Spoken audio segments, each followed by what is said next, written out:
Hello everyone, today I will show you how to set up your Netgear router, RAXE290. And before I begin, I want to remind you that if you found this video helpful, please buy me a drink. Every pint of beer helps me in the creation of more valuable content for you. So the first thing that you will need to do is to turn on your router. Plug one end of the power adapter into an outlet and the other into the router.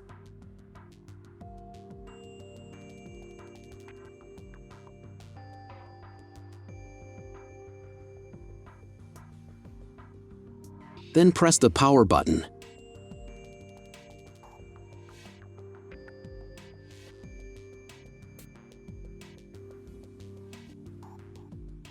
When the router is turned on, the power indicator will be lit. It may take a few minutes for it to completely turn on. Next, plug the cable from your internet service provider or from your modem into a special port. This port is usually labeled as internet, and usually it has a different color. Each cable should be inserted until it snaps into place. Now, you need to reset the router to the factory settings. Press and hold the reset button on the router for 10 seconds until the indicator lights on the router begin to flash. Sometimes, the button is located inside the router casing to avoid accidental pressing. In this case, use a thin object to press on it.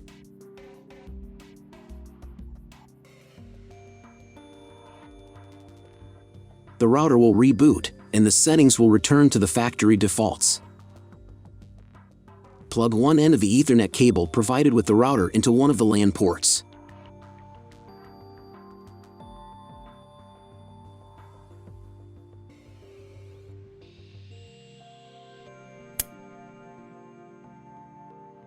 And plug the other end of the cable into your computer's Ethernet port.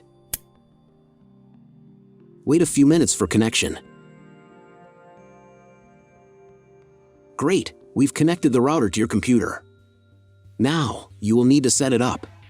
But first, let me show you another way to connect the router if you do not have an Ethernet cable or your computer does not have an Ethernet port. Connect the router to the power adapter and cable from your internet provider.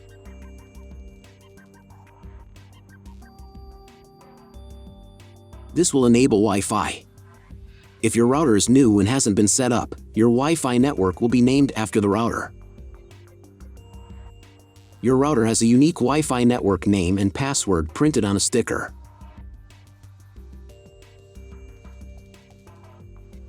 Connect to it. Great, you've connected to the router. Now let's start setting it up.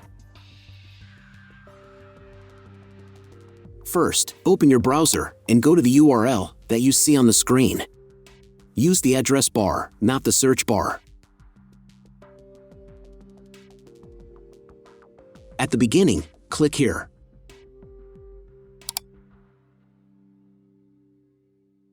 Then read Netgear terms and conditions and click I agree button. And click Next. Click Next again. If your router's settings don't look like my settings, it means that your router has different firmware. I have created a video for every type of firmware. You can find all the links to them in the description down below. First thing you need to do is set up a new password. The admin password is used to log into your router's web interface. Pay attention to the password requirements. Type a new password in the first field and repeat it in the second field.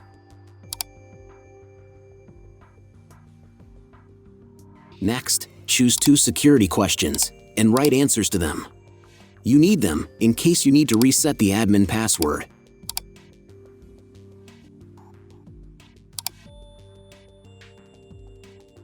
On this page, you can change your network name and password. Click Next. If your browser does not redirect after 2 minutes, reload the page. The next page will contain the data for connecting to a Wi-Fi network. If you are connected using the preset Wi-Fi credentials, it's time to connect using the new Wi-Fi credential. If you want, you can print them out. Click Next. If the router hasn't been updated in a while, the next page might initiate the firmware update. If the new firmware is not available, click Next. After updating the firmware, you may be redirected to the Netgear website, where you can register your router. If you want to, you can do it. I won't do that, so I'll just close this window. Log into the router's web interface again if you were logged out of it. Enter the standard username, admin, and password that you created a few minutes ago. Press Sign In button. Close this window.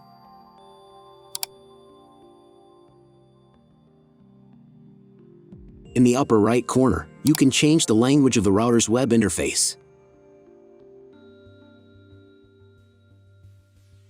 To access the internet, go to Advanced. Setup Wizard. Press No. I want to configure the router myself. Then press Next button.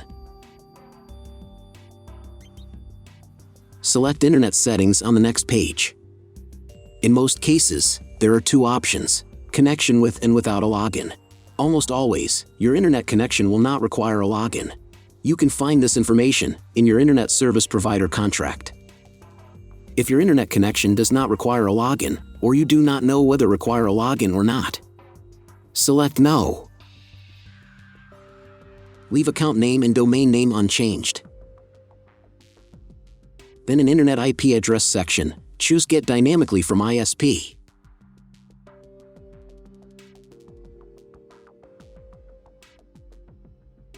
In the DNS section, select Get Automatically from ISP as well.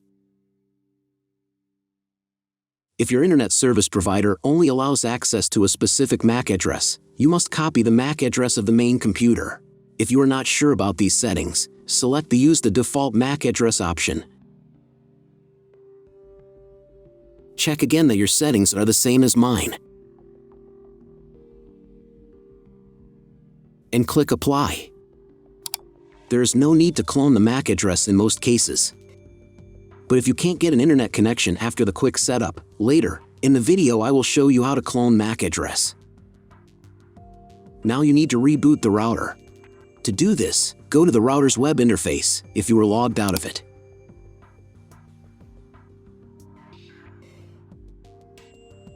Go to Advanced. Advanced Home. Click on the Reboot button and click Yes. After restarting your device, wait a few minutes and attempt to search for something on Google. If it's failed, then check all the cables. They must be connected correctly. Then log into the router control panel again.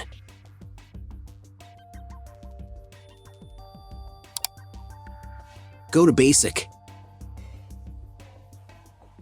Internet,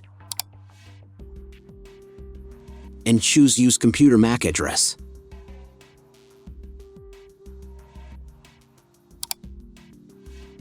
Click Apply button.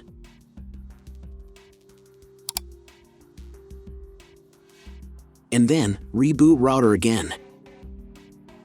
Go to Advanced, Advanced Home. Click on the Reboot button and click Yes. After restarting your device, wait a few minutes and attempt to search for something on Google. That's all. I want to remind you that if you found this video helpful, please buy me a coffee. Every pint of coffee helps me in the creation of more valuable content for you.